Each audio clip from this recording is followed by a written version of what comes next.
മൊട്ടോളിയച്ഛന് അന്നത് അറിയാമായിരുന്നു. മറ്റാർക്കെങ്കിലും, K R മീരയോടോ തങ്ങളുടെ മറ്റു സുഹൃത്തുക്കളോട് ആരോടെങ്കിലും ഇത് പറഞ്ഞിരുന്നു? കെ ആർ മീരയ്ക്ക് ഇത് അറിയാമായിരുന്നു. അതിനുശേഷം ഉണ്ടായ ഒരു സംഭവം, ഈ ഒരു പത്മരാജൻ അവാർഡ് രഞ്ജിത്തിന് കിട്ടിയിട്ടുണ്ട്. അപ്പോൾ അതിൽ എഴുത്തിന് മീരയ്ക്കും ഒരു അവാർഡ് ഉണ്ടായിരുന്നു. അപ്പോൾ ഈ സംഭവത്തിന് തൊട്ട് അടുത്ത ഒരു സമയത്താണ് ആ അവാർഡ് ഫംഗ്ഷന് ഇവർ രണ്ടുപേരും വേദി പങ്കിട്ടതും. അപ്പോൾ മീര അവരുടെ സംഭാഷണത്തിൽ ഇത് രഞ്ജിത്തിന് മനസ്സിലാകുന്ന ഭാഷയിൽ പറഞ്ഞിട്ടുണ്ട് എന്നാണ് എൻ്റെ ഓർമ്മ. അത് കെ ആർ മീരയ്ക്കും ഇതറിയാമായിരുന്നു. പറഞ്ഞിട്ടുണ്ട്, ആ വേദിയിൽ മീര പറഞ്ഞിരുന്നു എന്നാണ്. അതായത് നേരിട്ടിപ്പോൾ ഇക്കാര്യം പറയാൻ കഴിയില്ലല്ലോ. സ്വാഭാവികമായും നമുക്ക് പത്മരാജൻ്റെ കസേരയിൽ ഇരിക്കാൻ എന്നൊക്കെ പറഞ്ഞ് ഇങ്ങനെ നമ്മൾ പരിചയപ്പെടുത്തുന്ന ഈ കൊമ്പയർ പരിചയപ്പെടുത്തുമല്ലോ, അതിങ്ങനെ സൂപ്പർലേറ്റീവ്സ് ഉപയോഗിച്ചിട്ടാണല്ലോ. അപ്പോൾ അവിടെ എവിടെയോ വെച്ചിട്ട് മീര പറഞ്ഞ ഒരു ഓർമ്മ എനിക്കുണ്ട്, അങ്ങനെ പത്മരാജൻ്റെ കസേരയിൽ ഇരിക്കാൻ പറ്റുമോ എന്നൊക്കെ ചോദിച്ചിട്ട്. എന്തായാലും ഇതിന് അന്ന് ഈ രണ്ട് പേരിലൂടെ ഇത് ഒരുപാട് പേരിലൂടെ എത്തിയിട്ടുണ്ട്. അന്ന് തന്നെ ചർച്ചയാക്കാൻ വേണ്ടി ശ്രീലേഖയോട് സംസാരിച്ചിട്ടുണ്ട്. ശ്രീലേഖ ജസ്റ്റ് വെയിറ്റ് എന്ന് പറഞ്ഞു. ഇപ്പോൾ 14 വർഷത്തിന് ശേഷമാണ്. ഒരു 3-4 വർഷത്തിന് മുമ്പ് അവർ ബംഗാളി സൂപ്പർ സ്റ്റാറായിട്ടുള്ള പ്രസഞ്ജിത്തിൽ നിന്നും അദ്ദേഹത്തിൻ്റെ ലീഡിങ് ആക്ട്രസ് ആയിരിക്കുമ്പോഴുണ്ടായ ദുരനുഭവങ്ങൾ, അതിൽ ആ സമയത്ത് അവർ ബംഗാളി സിനിമയിൽ നിന്നും ഓൾമോസ്റ്റ് ക്വിറ്റ് ചെയ്തതാണ്. പക്ഷേ എന്താണ് ക്വിറ്റ് ചെയ്തതെന്ന് നമുക്ക് അറിഞ്ഞുകൂടായിരുന്നു. ഒരു 3-4 വർഷം മുമ്പാണ് അവരത് പരസ്യമായി പറഞ്ഞത്. അപ്പോൾ സമയം കൊണ്ടുവരുന്ന പല കാര്യങ്ങളുണ്ടല്ലോ. ഇപ്പോൾ ഇന്നും പറയാമോ എന്നെനിക്ക് അറിഞ്ഞുകൂടാ. ജോയ് മാത്യു വളരെ ഷാർപ്പായി സംസാരിക്കുന്ന ആളാണ്, നാവിൽ അമ്ലമുള്ള മനുഷ്യനാണ്. പക്ഷേ ഇന്ന് അദ്ദേഹം പറഞ്ഞത്, പിണറായി വിജയൻ പറഞ്ഞതിനോട് ഞാൻ യോജിക്കുന്നു എന്നാണ്. അതായത് ഇനി ഒരു പരാതി തന്നു കഴിഞ്ഞാൽ അന്വേഷിക്കാമെന്ന് പിണറായി വിജയൻ പറഞ്ഞ് ശരിയാണെന്നാണ് ജോയ് മാത്യു പറഞ്ഞത്. ജോയ് മാത്യുവിൻ്റെ അമ്ളം കുറഞ്ഞതിനും ശ്രീലേഖാമിത്രയുടെ ധൈര്യം കൂടിയതിനും ഒക്കെ എല്ലാം കാലം ഒരു വലിയ ഒരു ഘടകമാണല്ലോ, അല്ലേ? പൊയ്മുഖങ്ങളൊക്കെ അഴിഞ്ഞു വീഴുമല്ലോ. താങ്കൾക്കും അത് നന്നായി അറിയാവുന്നതല്ലേ. പൊയ്മുഖങ്ങൾക്കൊക്കെ എത്ര കാലമാണ് ഇതുപോലെ സ്ത്രീപക്ഷ നിലപാടാണ് എന്നതൊക്കെ പറഞ്ഞ് അങ്ങനെ അങ്ങ് പ്രതിഫലിപ്പിച്ച് അങ്ങനെ ഒരു പൊയ്മുഖം ഒരുപാട് കാലം അണിഞ്ഞു നിൽക്കാൻ കഴിയില്ലല്ലോ ശ്രീ ജോഷി ജോസഫ്. അങ്ങനെയുള്ള പല മുഖങ്ങൾ ഇന്ന് ശ്രീ ജോയ് മാത്യുവിനോട് ഞാൻ ലൈവിൽ സംസാരിച്ചിരുന്നു.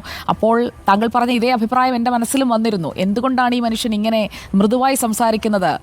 നിശ്ചിതമായി വിമർശിച്ചു കൊണ്ടിരുന്ന ഒരു വ്യക്തിക്ക് എന്തുകൊണ്ടാണ് ഇങ്ങനെ ഒരു രൂപമാറ്റം എന്നുള്ളത് എൻ്റെ മനസ്സിലും വന്ന ഒരു സംശയമായിരുന്നു ശ്രീ ജോഷി ജോസഫ്. അതിനും ഇപ്പോൾ ഒരു വ്യക്തതയായി. അതെ, കാരണം അപ്പോൾ ഈ അധികാരം എന്ന് പറയുന്നത് അമ്മയുടെ ഒരു അധികാര സ്ഥാനത്തിരിക്കുന്ന ജോയ് മാത്യു അല്ല, അതിനു മുമ്പ് സംസാരിക്കുന്ന ജോയ് മാത്യു എന്നതുകൊണ്ട് നമ്മൾ ഒരു സംവിധായകൻ എന്ന് പറഞ്ഞാൽ, ഒരു പണ്ട് ജോൺ അബ്രഹാം പറഞ്ഞിട്ടുണ്ട്, I am the Hitler of my film എന്ന്. അപ്പോൾ ഞാൻ ഹിറ്റ്ലറിനെ പോലെ ആളുകളെ കൊല്ലും എന്നല്ല, അതായത് എല്ലാം കൺട്രോൾ ചെയ്യുന്ന ഒരു സംഗതി സിനിമയിൽ സംവിധായകനുണ്ട്. അത് സ്വാഭാവികമായും അത് സിനിമ വിട്ട് അതിൽ അഭിനയിക്കുന്ന ആളുകളിലേക്കും പ്രത്യേകിച്ച് നടികളിലേക്കും കടന്നു കയറുന്ന ഒരു പ്രത്യേക നില, വേണമെങ്കിൽ മനോവൈകൃതം എന്ന് പറയാവുന്ന ഇതാണ്. അതല്ലാത്തുള്ള എത്രയോ ഡയറക്ടേഴ്സുണ്ട്. അടൂർ ഗോപാലകൃഷ്ണൻ ഒക്കെ അതിനൊരു വലിയ, അടൂർ ഗോപാലകൃഷ്ണനുമായിട്ട് എനിക്ക് പല വിയോജിപ്പുകളും വേറെയുണ്ട്. പക്ഷേ ഇങ്ങനെയുള്ള കാര്യങ്ങളിൽ അദ്ദേഹമൊക്കെ ഒരു മാതൃകയാണ്. അടൂർ ഗോപാലകൃഷ്ണൻ രഞ്ജിത്തിനെ പിടിച്ച് മാറ്റി നമ്മൾ അടൂർ ഗോപാലകൃഷ്ണനെ വീണ്ടും ചലച്ചിത്ര അക്കാദമിയുടെ ചെയർമാനാക്കിയാൽ മാറുന്നതല്ല ഈ പ്രശ്നം. ദിലീപിൻ്റെ വിഷയത്തിൽ അടൂർ ഗോപാലകൃഷ്ണൻ എന്താണ് പറഞ്ഞത്, ഞാനറിയുന്ന ദിലീപ് ഇങ്ങനെ ചെയ്യില്ല എന്നാണ്. അപ്പോൾ അദ്ദേഹത്തിന് കഥാപുരുഷനാണല്ലോ ശ്രീ ജോഷി ജോസഫ്. അദ്ദേഹത്തിന് കഥാപുരുഷനായ നായകനെയല്ലേ അറിയൂ. ഇവിടെ ഈ ശ്രീലേഖാമിത്രയ്ക്ക് പിന്നീട് ഒരിക്കലും അവരുടെ മുഖം നമ്മൾ മലയാള സിനിമയിൽ കണ്ടിട്ടേയില്ല. ഈ പവർ ഗ്രൂപ്പ് ഇറ്റ് എക്സിസ്റ്റ് എന്ന് പറയേണ്ട ഒരു സാഹചര്യവും ഇവിടെയുണ്ട്, 14 കൊല്ലം മുമ്പാണെങ്കിലും. തീർച്ചയായിട്ടും അത് ഈ അമർത്യ സെൻ മാഫിയകളെക്കുറിച്ച് ഒരു ഇൻ്റർനാഷണൽ സ്റ്റഡി നടത്തിയ ഒരു ഗ്രൂപ്പിലുണ്ടായിരുന്നു. അപ്പോൾ അദ്ദേഹം കൊൽക്കട്ടയിൽ നന്ദനിൽ ഈ മാഫിയയെക്കുറിച്ച് ആ സ്റ്റഡി നടത്തിയതിന് ശേഷം നടത്തിയ അദ്ദേഹത്തിൻ്റെ പ്രസംഗത്തിൽ അദ്ദേഹം ആദ്യം പറഞ്ഞ വാചകം, മാഫിയയുടെ ഒരു പ്രത്യേകത ഞങ്ങൾ നിലനിൽക്കുന്നേയില്ല എന്ന് പറയുക എന്നതാണ് ലോകത്തെവിടെയുമുള്ള മാഫിയകളുടെ ഒരു സ്വഭാവം എന്നാണ്. വി ഡോണ്ട് എക്സിസ്റ്റ്, അങ്ങനെ ഒരു സംഭവമില്ല എന്ന് പറയുക എന്നുള്ളതാണ്. അപ്പോൾ അതിന് മാഫിയ എന്ന് തിലകൻ ചേട്ടൻ വിളിച്ചു, നമുക്ക് പവർ ഗ്രൂപ്പ് എന്ന് വിളിക്കാം, പവർ പോയിൻ്റ് എന്ന് വിളിക്കാം. അപ്പോൾ അത് ഞങ്ങളില്ല, അങ്ങനെയില്ല. ഇപ്പോൾ ഞാൻ എടവനാട്ടുകാരനാണ് നമ്മുടെ സിദ്ദീഖ്, ഞങ്ങൾ കടംകുടിക്കാരനാണ്. സിദ്ദീഖ് പറയുന്നത് എല്ലാവരെയും എങ്ങനെ അടച്ചാക്ഷേപിക്കുന്നത് ശരിയല്ല, സത്യമാണ്. സിദ്ദീഖേട്ടനാ എന്ന് വേണേൽ വിളിക്കാം. അപ്പോൾ അതിന് നിങ്ങളല്ലേ മുൻകൈ എടുക്കേണ്ടത്. ആരൊക്കെയാണോ കുറ്റക്കാർ അവരെ കൊണ്ട്, അതെ, അങ്ങനെയല്ലേ ഈ പൊതുവിൽ ഉള്ള ചിത്തപ്പേര് മാറുക.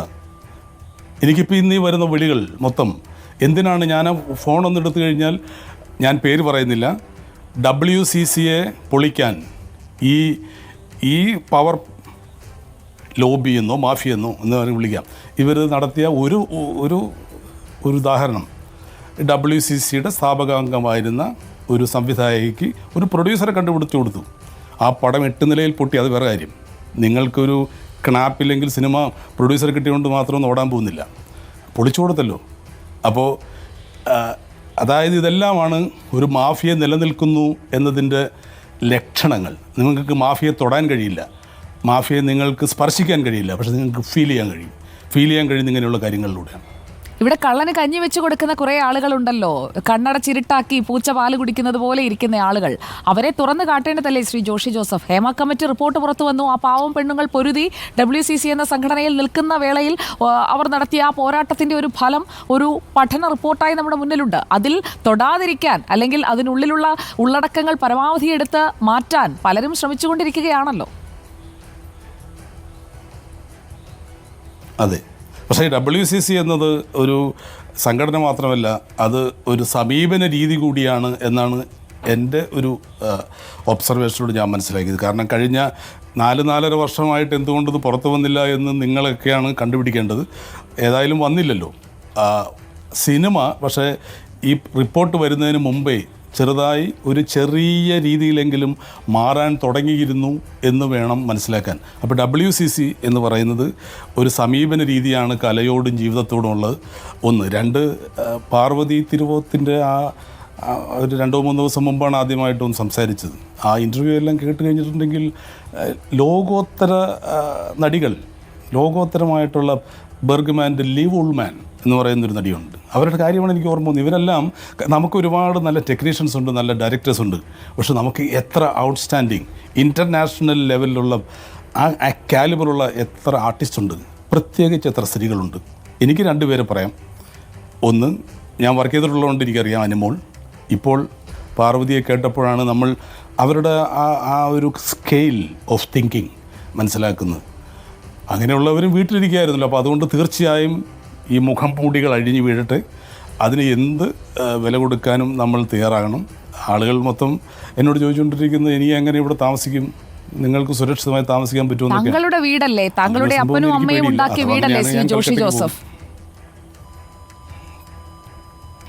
അതെ അതെ അതെ. അപ്പോൾ അങ്ങനെ ഇന്ന് എന്നോട് ചോദിച്ചു എൻ്റെ അളിയൻ, ഈ ഞാനൊരു ലൈവ് ഇൻ്റർവ്യൂ കഴിഞ്ഞ് തിരിച്ചു വന്നപ്പോൾ എന്നോട് ചോദിച്ചത്, അവിടെ ഇനി ഒറ്റയ്ക്ക് താമസിക്കാൻ പറ്റുമോ എന്നാണ്. ഞാനിപ്പോൾ ഇവിടെ ഒറ്റയ്ക്ക് താമസിക്കുന്നു, എൻ്റെ കുടുംബം കൽക്കട്ടയിലാണ്. അപ്പോൾ അതൊരു ലക്ഷണമല്ലേ?